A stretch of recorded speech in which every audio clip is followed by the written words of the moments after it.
大家好，今天我们很开心，我们在 Morton in Marsh，right？我们在 Cotswolds， 这是我们来2天1夜的小旅行哦。然后这位是美丽的 Yuki 小姐，大家要欢迎她。然后你要介绍一下自己吗？好，我是 Yuki， 然后我现在是在读法律，然后之前在 LSE 毕业本科，现在还在英国。可能很多人要问你很多关于学习的问题，然后但我现在还没有开始工作，所以正在很悠闲的出来玩当中。也不悠闲呢，还好吧，还没有考试就不要告诉观众，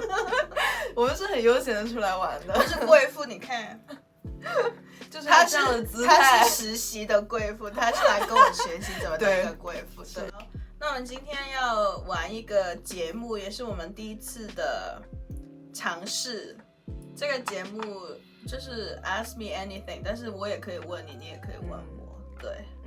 那你想谁先开始？要不你先开始。因为你还没想到，不是我想到，但是你是 host， 所以有一个真正的问题。从我第一次见到你就想问，为什么你的英文名是 thesis？ interesting question。就是我小的时候，我在香港长大，然后我们其实每一个小孩都需要有英文名字，因为我们不是上英文课嘛。那我爸爸呢是一个很传统的男人，他就说，为什么我的女儿要有英文名字？她的中文名字就是她的名字啊。比方说你叫陈小明，那他的英文名就叫小明啊。对。为什么要弄一个英文名字呢？崇洋媚外。对，我的爸爸就很反对给小孩改英文名字，所以我一直以来都是小学的时候都没有英文名字，就是小明这样子，就很奇怪，因为大家都有什么 Kathy 什么Catherine 什么 Julita 什么 Janet 都有，大家都有，只有我没有。但是到了小学5年级的时候，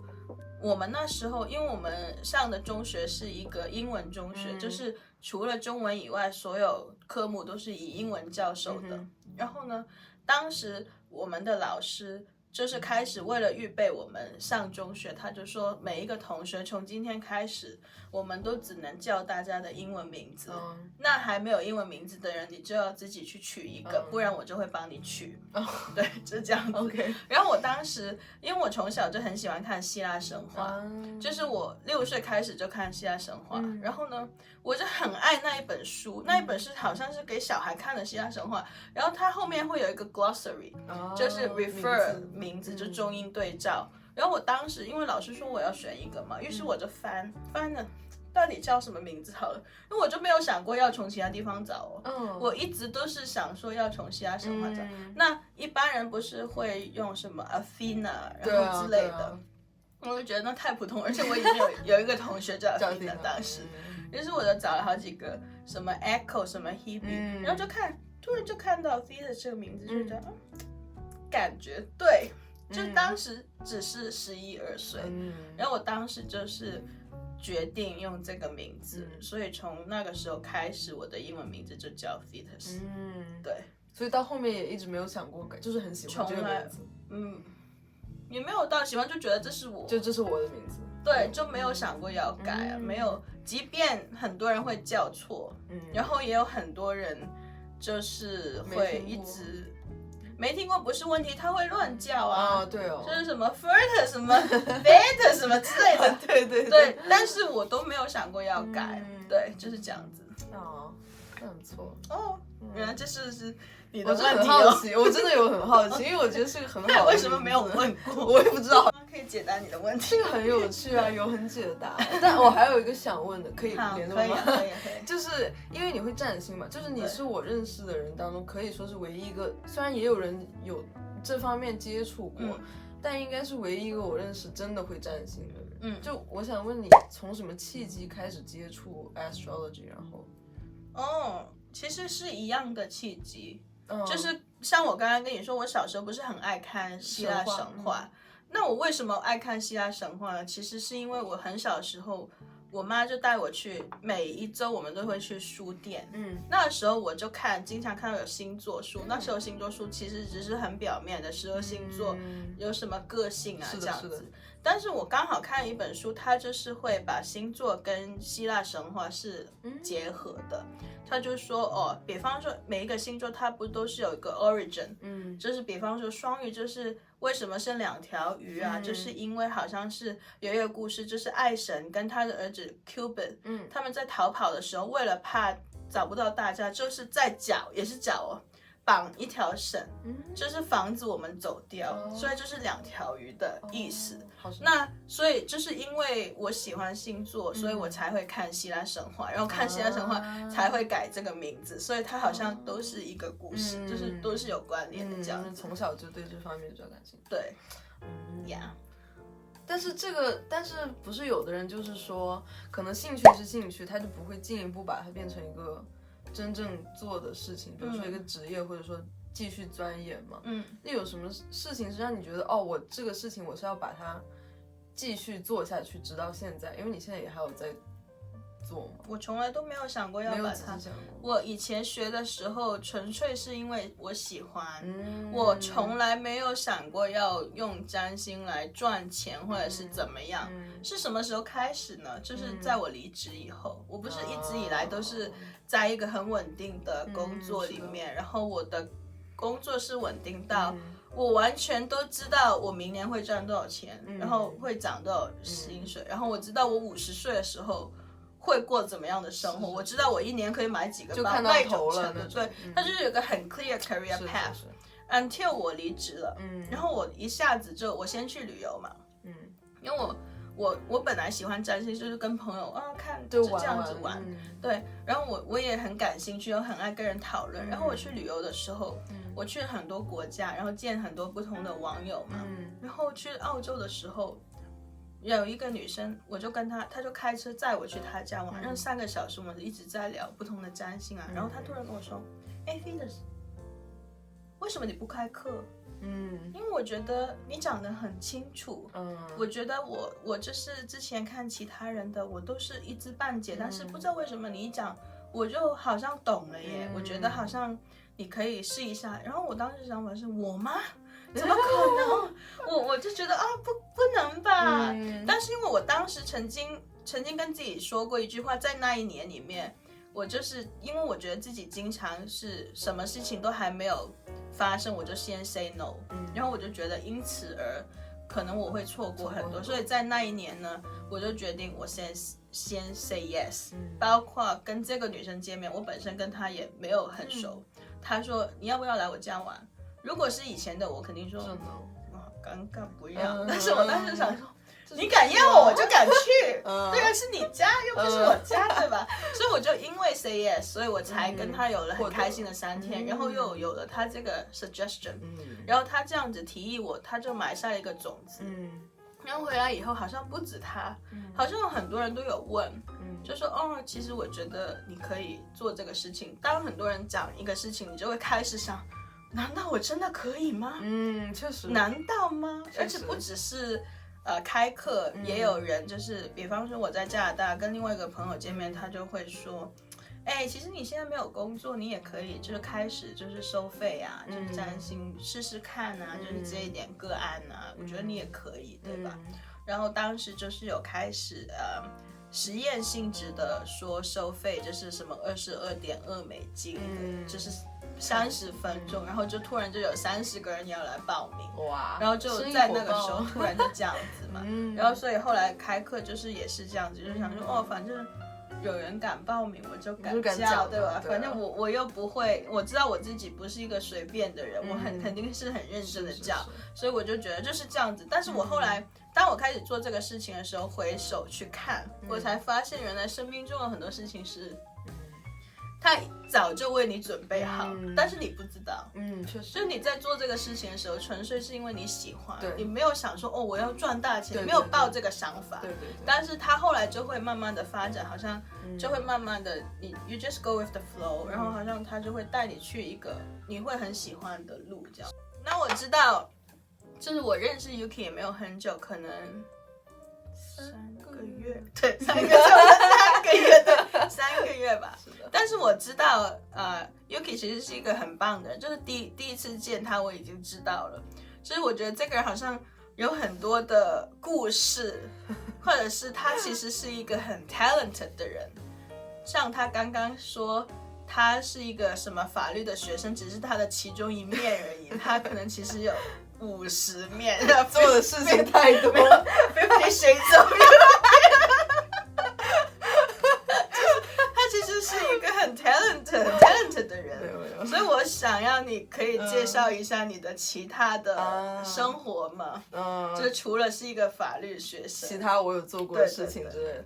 感觉说来也比较话长。我觉得我会给自己，我认为自己最重要的一个 identity 就是我是一个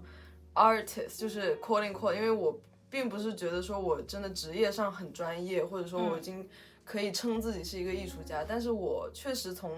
很小的时候开始就一直跟画画，包括跟很多艺术相关的东西打交道。就是我从我可以有记忆开始，我就在画画了。就是我妈妈小时候把我送到画室，然后就是说熏陶一下我，就让我感受一下。然后可能当时也确实是，就小孩就是会有那种被喜欢的事物吸引的话，就会一直去做这件事情。然后我确实也是很喜欢画画，然后我就反正从记事开始就一直在那里随便画，然后画到小学初中。然后后来小学的时候有个比较特殊的契机，就是我就开始看 anime， 然后我看 anime 呢，我就觉得哦，原来画画不只是可以在纸上画，你也可以在电脑上画，就画出来就变得可以动啊，或者是那个色彩都很不一样。然后我就觉得非常酷啊，然后我就想说，我也想要画这样子在电脑上的。然后我就那时候了解到一个东西叫做数位板，就是一个板子，然后接到电脑上，对你画，然后你就可以在显示屏上看到。我就想跟我妈妈求着她给我买一个，但是因为当时也不是很流行这个东西嘛，然后我妈就说哦，那万一影响你学习啊，怎么样。然后后来就跟我妈答应说，我说我期末考要是所有科目全部年级第一的话，你可不可以给我买？我妈说可以，然后后来就给我买了。然后后来就是我这个人是喜欢的事情很容易上瘾，一直做到完全忘记时间的人。然后确实我妈猜的也是对的，就是我拿到这个板子之后我就很上瘾嘛，我就变成就是可能7点钟我要起来上学，但我会5点钟起来画画。我起来画2个小时之后，我看到快7点了，赶紧躺回床上假装自己在睡觉。然后我妈来叫我的时候，我说啊什么事情？我刚起床了。然后就这样要去上学。但是确实我从小学到初中高中，我一直都觉得自己会走艺术这条路，就是会去艺术学校念书，然后可能以后会学画画，就是这样。但后来可能是因为初中高中成绩也比较好嘛，然后我老师就一直劝我不要读艺术，因为中国教育的观念就是说你学习不够好你才会学艺术。虽然现在我看来就是很荒谬的一件事，但我当时觉得是对的，我就觉得确实是这样。然后我爸妈是很支持我去学画画，但是我自己作为一个可能有点太现实主义的一个人，我就觉得好像我会很浪费，如果我可以上好大学，然后念一个很赚钱的专业，当时是这么想的嘛。然后我就觉得 OK 算了，就当一个 hobby 好了。所以后面在国内的时候，我比较擅长语文和历史，就是文科嘛。但是后来有个很奇怪的契机，就是我爸妈生意突然出一点问题，我们就出国了。然后我就在国外开始突然的上高中，就是没有提前准备好。所以我当时英语也很一般，所以就导致我没有办法学文科，我学不了literature，学不了历史嘛，因为我词汇太少，我就只能学理科。但是我文理是不偏的，所以我理科也学得很好。但是变成就是我高中变成了一个理科生，就是很莫名其妙的一件事情。然后后来我连大学申请也是申请了理科，我申请的是 biochemistry 嘛，然后在香港申请了 dentistry 没有录上，但是 biochem 有录上，然后在英国也是 biochem， 然后还申了一些别的。那sociology是怎么来的？对，我正好要讲这个事。就我当时申完 biochem 是因为我成绩一直很好，不是因为别的，不是因为我很喜欢，然后听他们讲就说啊理科赚钱比文科多啊什么什么，就也这么听了。然后后来拿到 offer 那年暑假，我就说 OK 去找点事情做。我就联系我生物老师，我说嘿你那有什么就这种方面的事情可以让我做做吗？他就联系到他的大学教授，然后我就去一个大学的实验室当了一个 lab assistant，然后我们当时做阿兹海默症的一些药物什么，我就是帮忙而已。然后在那边我就跟一个 PhD 学生我就在聊，我就说那你们博士毕业之后会做什么呢？我当时想听到的答案就是说我们会研发这个药物，我们会做很酷的事情。可是那时候 PhD 他们学生都跟我说，就说随便哪里有什么工作就在哪里做就行，谁要我就可以。然后后来就有点被，就好像有人在拿棒子在你头上敲了一下那种感觉，就说原来不是说别人觉得好我就继续这么走下去就会好了，原来读到 PhD 就是前途也是一片空白，也要你自己去找，不是说理科好读到最后就很顺利，不是这样子。然后我后来就在家想，我说我真的很喜欢Biochem吗？我就觉得不是啊，我从来就不喜欢这些东西啊。然后我就跟我爸妈说，我说我觉得我不想念这个了。然后我爸妈也很被 shock， 因为亚洲家长很难接受一个小孩，就是你明明拿到录取，然后你不去，然后他就是觉得你什么意思？你说你不念了，就很震惊啊。然后我就跟他们很去 explain 我自己的想法嘛，然后我的 incentive， 然后我说我真的不喜欢，然后我觉得我有更感兴趣的东西，然后我就跟他们 promise， 我说我去念的我一定会好好念的，我不是开玩笑的。然后他们也相信我是一个比较靠谱的小朋友嘛，然后也就支持我了，所以这点我还蛮感激的。然后那一年时间其实我根本不知道自己要干嘛，但我就 explore 了一下。你是重考？我不用重考，成绩都在那，就申请重新明年再申请。对，申请就好，就是成绩已经不用再管。但中间就是有一年就是 gap year，然后那时候我就花了大概半年的时间去想，我真的想要学什么，就是除开艺术，因为艺术已经太晚了。然后我后来就跟一个长辈聊天的时候，他就说你这个小朋友，你对这些社会时事的还挺关心的嘛，你还挺有自己的想法嘛，你要不要去考虑看你大学要不要念就是 like social science 那种东西。因为我在的高中是一个很一般的高中，因为匈牙利也很少有独立高中什么的，然后就当时老师也不会给你这个选项，什么 social science 听都没听过。然后我就突然说那是什么东西，没有听说过啊。然后我就去了解了一下，就是 sociology philosophy 这些东西，然后我觉得这就是我特别感兴趣，只是我不知道它是一个 subject。然后我后来就说那我想念这个，然后我就跟我爸妈商量，我就说为什么我喜欢这个，然后我为什么要念，然后他们也就觉得同意了。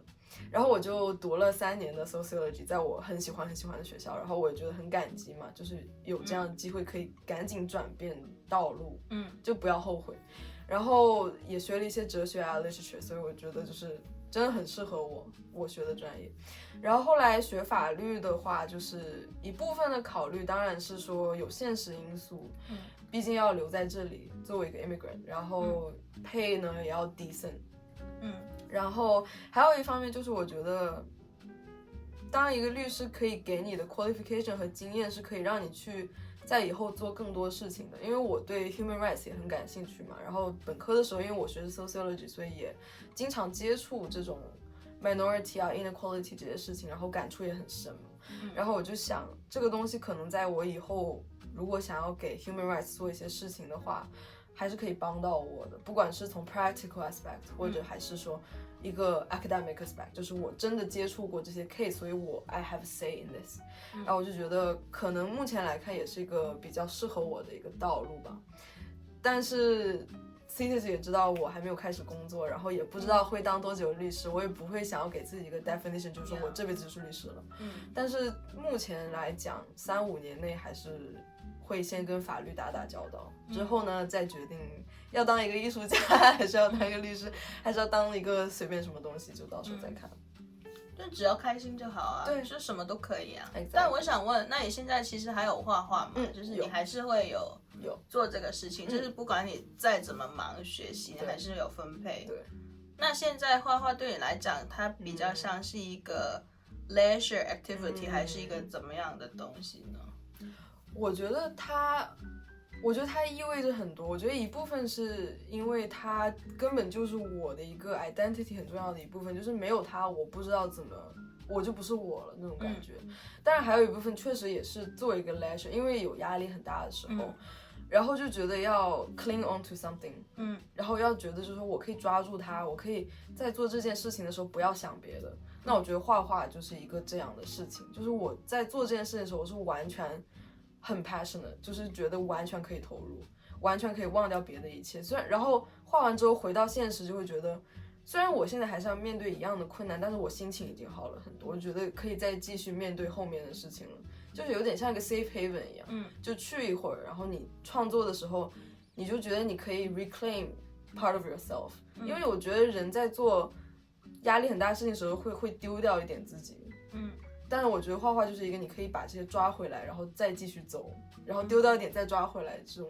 这种过程，这种感觉。那从1到10，你觉得画画跟 law 对你来讲是什么样的？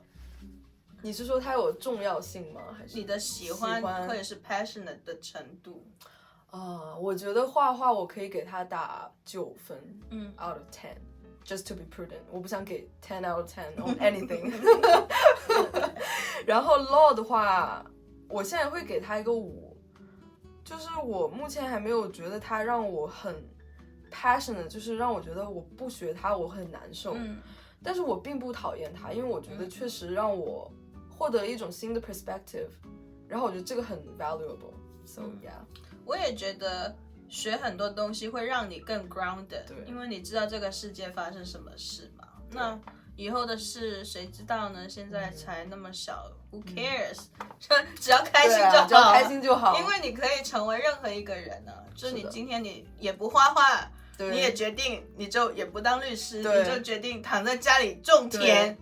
那也是你的选择，是的，是的，应该就是你只要你开心，我觉得都是可以的。确实，我现在也是这么想的，因为以前可能觉得就是说我做什么事情一定要有一个回报或者某种 outcome，我才会觉得这个事情做的是有价值。但是我觉得好像从大学之后开始就越来越懂得，就是那生活就是生活本身，不管你在做什么，你最重要的是你现在这个时刻你开不开心。对，我觉得你只要是开心的，别的都无所谓。对。Exactly， 对，所以我觉得从刚刚 Yuki 的分享就可以看出，她是一个非常优秀的女生。就是哇，我觉得自己很幸运呢，可以认识到 Yuki 这么优秀的人，还可以哇跟他做这个访谈节目，说很有内涵，然后讲出来的话都很有内容，这太棒了，我觉得我怎么那么幸运？可是我跟 Thesis， 我觉得观众朋友们肯定也是从 Thesis 频道里真的有学到很多。我觉得 Thesis 是我朋友当中最让我觉得跟他在一起最放松，然后我觉得总是从每次聊天当中可以获得一些新的 insight 的一个人，所以我觉得就可能因为这样才会成为朋友吧。对，但是我觉得已经你看很多跟你同年的人，他都不知道自己在哪里了，就是但是你已经可以很 articulate，你很知道自己要什么，或者是你很能说为什么我会这样子，为什么我不这样子，然后都是很有条理的。可能很多人他还是我不知道，我就是今天有酒我就今天醉了，我也不想要想那么多，你不要问我，就是那也是一种生活方式很好的，这是一个很好非常优秀的人，这样没有就发自内心的觉得没有，对，谢谢。我觉得 Thesis 也是一个在我眼里真的很优秀的一个人。有一个问题想问 Thesis， 就是虽然我知道 Thesis 性格是非常非常好，然后他总是很有智慧，他知道怎么样豁达的生活，但是我还是想问，就是有没有什么事情是你，如果你可以改变的话，就过去你做的什么事情可以改变，你有没有什么想改变？没有没有任何，因为我的个性其实是一个拿得起放得下的人，并不是一个就是放不下。对我来讲，不管以前发生过任何事情，好的不好的，它都已经发生了。是。那没有什么好改变，因为再难的事情，它也让我成为今天的我。没错。那我也不能说让这个事情不发生，因为我知道这个事情它其实是为了让我成为今天的我，所以我会愿意去重新来一遍，还是愿意经历。那当然以前肯定也有很傻的时候，也有很白目的时候，然后也有伤心的时候，然后也有就是很难过，觉得世界末日的时候，都每个人都有高有低嘛。是的。那但是没有什么好改的，我觉得就现在就很好，而且我喜欢现在的我，所以我才会知道，就是以前的很多1000万个不好的 pieces 都就成为了 come together 今天的我，所以我没有一个想要不要的。那如果你可以给10年前或者 let's say 18岁这种时代的你一个建议，你会有什么想说的吗？有，就是我后来就是近几年才真的开始实践的一个生活态度。在我18岁的时候，我是不知道的。那我会跟他说 just do it。就是因为我到了近几年，大概近5、6年，我才开始奉行 just do it 这个想法。因为我觉得我从小到大的成长环境，我不知道你是不是，但是我觉得在我的生活环境里面，很多的 limitations， 是的，有时候不一定是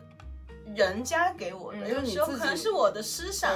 我的思想限制了我的行动，让我觉得我好像只能被困在一个地方，让我觉得我好像就只能这样子了。我难道我的一生就这样子吗？但是好像很多时候这个 limitation 是我们自己给自己的，它好像一个牢笼一样，让我很多事情我想要，但是我不敢要，我想要，但是我觉得我好像不可以。是，让我就好像我在一个小岛上面，然后我看外面。那还好美哦，那天气好好哦。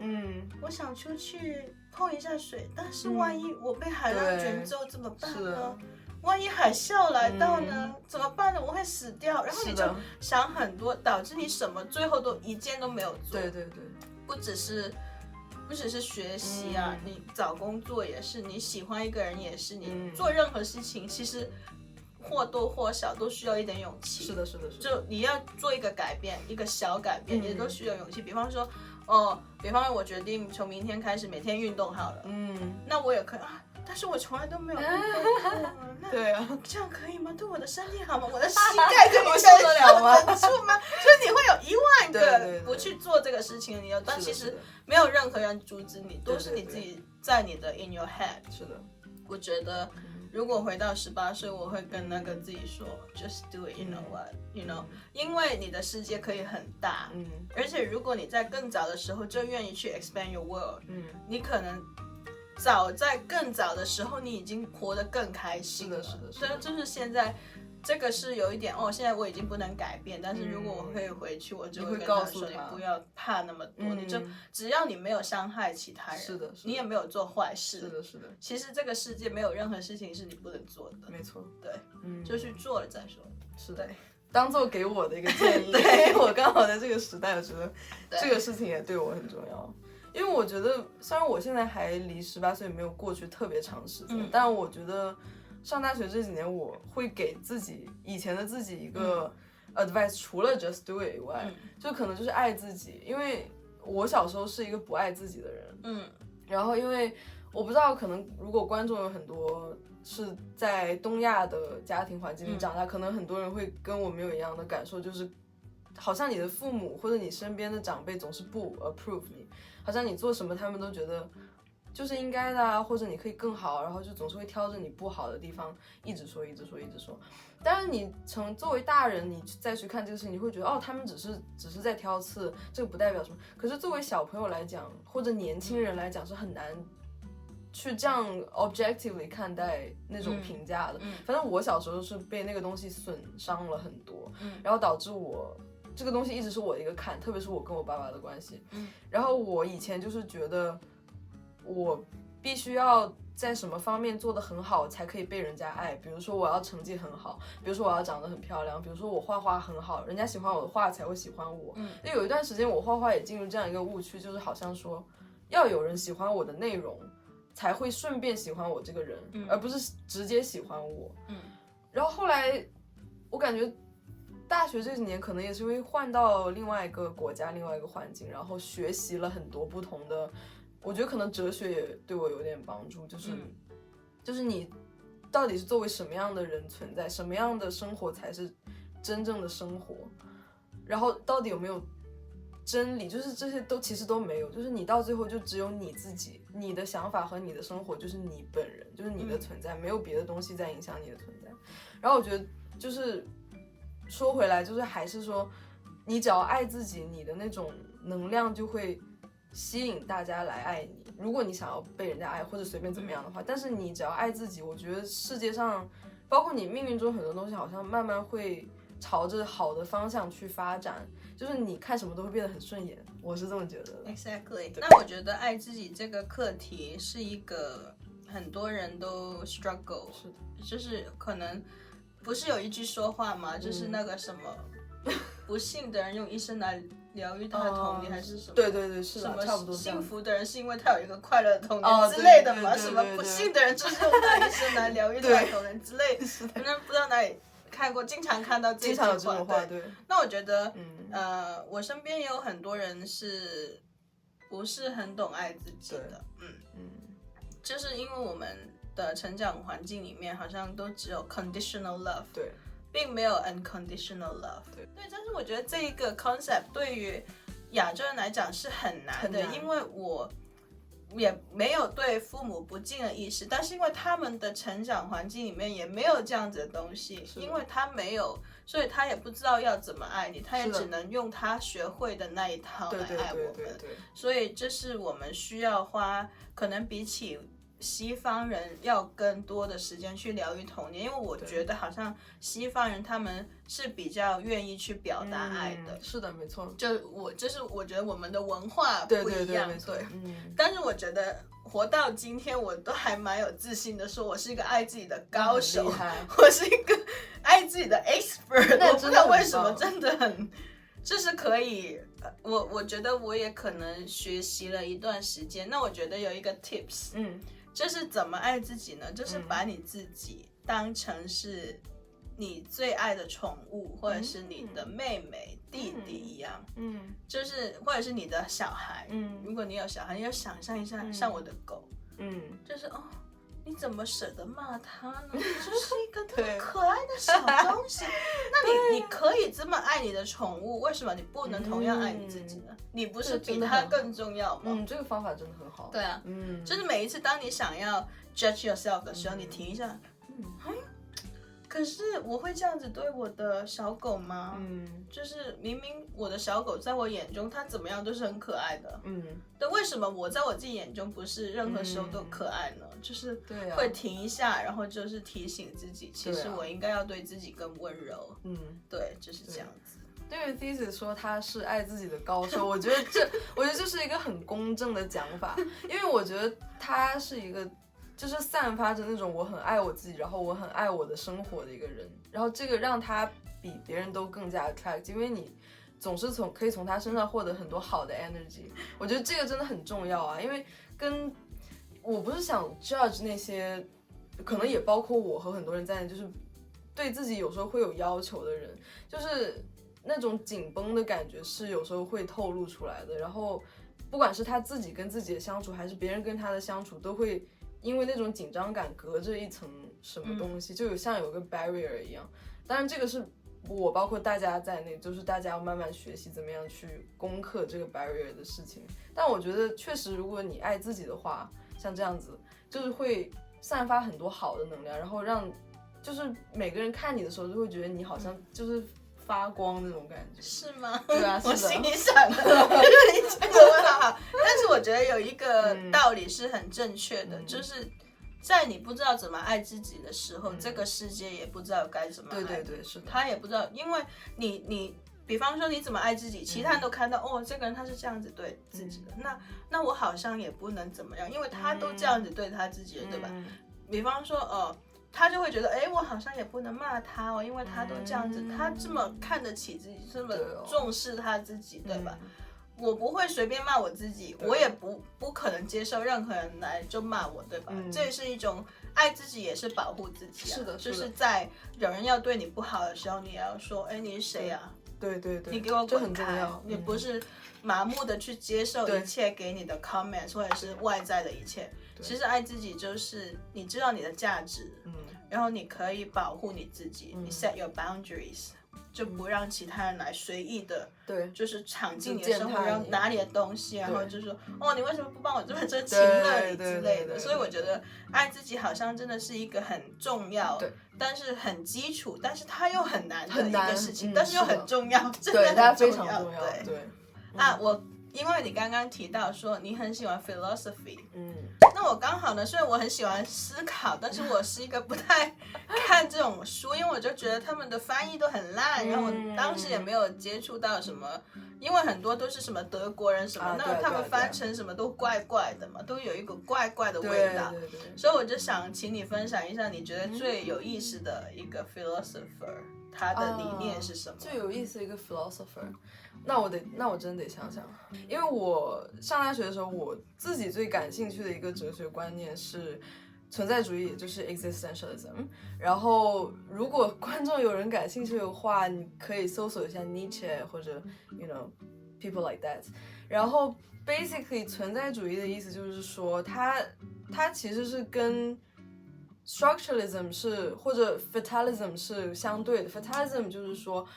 你在出生之前，你的命运就已经完完全全定好了。structuralism 也有点像这个意思，但它更多是说，你出生之前这个社会已经给你定好了这个路了，你就什么都别干，因为你干什么都没用，这个已经设定好了，你活着就行了。你就按照这个命运的路走就行了，也别尝试了，就这样。然后，但是 existentialism 虽然后面作为一个学术流派，它被很多就是从逻辑上反驳或者从学术上反驳，但我觉得它作为一个人生哲学是很有用的。就是 existentialism 就是说没有什么是设定好的，你没有先天的命运，没有宿命，就你想要自己是怎么样的，你想要你的生活和命运是怎么样，你是可以改变它的。就你的存在就是你本身，不是有谁给你设定的，不是这个社会，也不是命运，没有老天爷，就是你自己。但是我觉得这个东西虽然可能听起来太理想主义，因为大家都知道就是很多东西不是我们完全可以决定，比如说我出生在什么家庭，我是一个什么性格，我是什么星座的人，这些都不是可以决定的。但是它作为一个很 inspiring 的一个 concept， 如果你相信它的话，你可以更多掌控你的生活，因为你就知道说很多东西都是主观的，没有什么是一定客观的。就是 existentialism 就很重要的一个概念就是 subjectivity， 就是说我是我的主体，一切事情只有我的主观 matters， 别人的主观是他的事情，我的主观是我的事情 and that's the only thing I should care。 然后如果你相信这个的话呢，那其实你的不管是什么决定，世界上发生的不管什么事情，你都要问问你自己 OK 这个东西对我来说什么意义。如果它对我没有意义，然后所有人都很在乎，我也可以不管啊。或者对我来说很重要，没有人觉得重要，大家都觉得是 piece of trash， 但我觉得很珍贵，那就很珍贵。That's it， 就是你的生活完全是靠你自己的想法去决定的。然后你生活中遇到不好的事情，或者好的事情，或者随便什么事情，你只要把它看作一个对你来说有价值的事情，它就一定会有 positive 的一面。它不是说客观上这就是个坏事，你也不用把它想成一个好事，并不是这样的。就是你怎么就它是一个什么事，取决于你怎么看它，就是这个样子。对，所以作为一个学术，就是在社会学上 existentialism 就是基本上就是被我们这个学科给彻彻底底的推翻了，好久以前就推翻了。可以说我们这个学科就是建立在 existentialism is bullshit 这个基础上，就是说我们有社会的约束，我们有一切都是社会的构建，不是主观的这样那样。当然作为一个社会学毕业生，我现在 subscribe to existentialism 好像有点背叛的意思，但是我个人觉得这个东西你就把它当做一个 something at the back of your mind， 你做任何决定，包括你需要一点给自己的鼓励的时候，你就想一想这件事情，可能会让你更加有力量。对，大概就是这样子。很棒，谢谢你的分享，我有了解，今天要长进。你还有什么你的问题？我觉得我有一个，可能是今天我觉得最重要的一个问题，或者是最后一个问题。OK， 就是有没有什么觉得一定要做的事情或者理想，在你今后人生中一定想要完成的一件事情？一定想要完成的事情，就是对我来讲是很重要的，我这一辈子一定也没有那么一定啦，就是你希望可以去做的一件事情，这是活得开心啊。What about you？ 这是我每一天脑海里面想的，就是我没有，就是我一定要活出我最喜欢的样子。是的，就是我每一天做每一个事情，就是这个事情会不会让我变成是我更喜欢的样子。Does this serve me well？ 就是我做这个事情会让我更喜欢我自己吗？会让我觉得我更可爱吗？更有趣吗？如果会，我就去做。那我做这个事情。这个事情是让我会不喜欢自己，因为有时候你会觉得有一些事情好像是好像我需要这样子做，但是可能你知道大人嘛，有些大人就但是其实我不是很喜欢这样的自己，比方说很虚伪的人，我不喜欢。那我就不会去做这个，因为我觉得虚伪的我不会让我更爱我自己，那我就不做，对吧？所以我从来都不会客套，我就是就不喜欢你就不喜欢你啊，不想浪费时间，所以这个就是背后的原因，我只是想要活得爽而已。是，没错。对，我不 care，其他人怎么样，这是我的人生，对吧？我自己爽，是的，是我的感受，你爽不爽？那是你的事，对不对？那我们大家都应该只为自己的爽快负责，没错，不需要去考虑那么多。没错。所以你想问的其实不是这个，对吧？对，你想问的其实是更有深度的事情。不是，结果我讲的不是，因为你这个回答我已经可以 foresee， 就是我就知道你会回答这个，但是我想问的是你在餐厅你提到的那个事情。那个是还很 prelim， 就是，但是我一直都有这个想法，但是我不知道，其实我有这个想法已经很久，但是我一直不知道到底这个东西要怎么样 form，就是你知道你想要这个，但是你从这个那条路好像，到底要怎么走啊？就好像从人类要像月球一样，你想象，但是你也要有方法。然后当时有这个想法，在香港的时候是完全没有方向，但是我觉得我来到这边以后好像会清楚一点。你要不要介绍一下是什么？还是你？但是这样讲会不会吓到大家？那没事，那就是可以简单分享，就是希望可以